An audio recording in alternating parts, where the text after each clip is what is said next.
আসসালামু আলাইকুম। ক্রিকেট মানে হচ্ছে আবেগ আর ক্রিকেট মানে হচ্ছে ভালোবাসা। এই ভালোবাসার টান থেকে কিন্তু আজকে চলে আসলাম যে ক্রিকেটের পিচ যেটা আছে সেটা মেরামত করার জন্য। এতে অনেক দিন ধরে বর্ষাকাল ছিল, যার কারণে মাঠের অবস্থা খারাপ ছিল। তো আজকে সকাল সকাল কিন্তু চলে আসলাম এই দড়িয়ালাপাড়া আমাদের যে মাঠটা আছে এই মাঠটা ঠিক করার জন্য, কারণ আশেপাশে কোনো মাঠ নাই আপাতত। তাই আমাদের একমাত্র সম্বলই হচ্ছে এই মাঠটা। এখন আমরা আসলাম যে এই মাঠটা ঠিক করার জন্য। আমার সাথে আমার দুই ছোট ভাই আছে, তাদেরকে নিয়ে মাঠের কাজ শুরু করতেছি।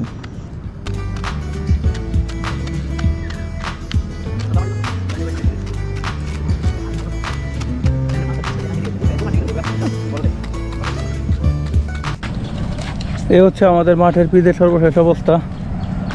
মোটামুটি আমরা পিচ রেডি করে ফেলছি। আর এদিকে আমার বাইরে আছে, লজ্জা পাচ্ছে ক্যামেরার সামনে আসতে।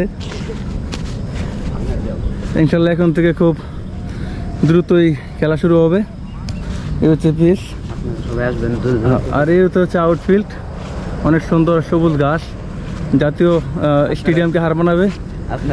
আপনারা দ্রুত সময় এখানে চলে আসবেন। বাস স্ট্যান্ডের আশেপাশে যারা থাকেন দূর দূরান্ত থেকে বিকেলবেলা খেলার জন্য সবাইকে দাওয়াত রইল।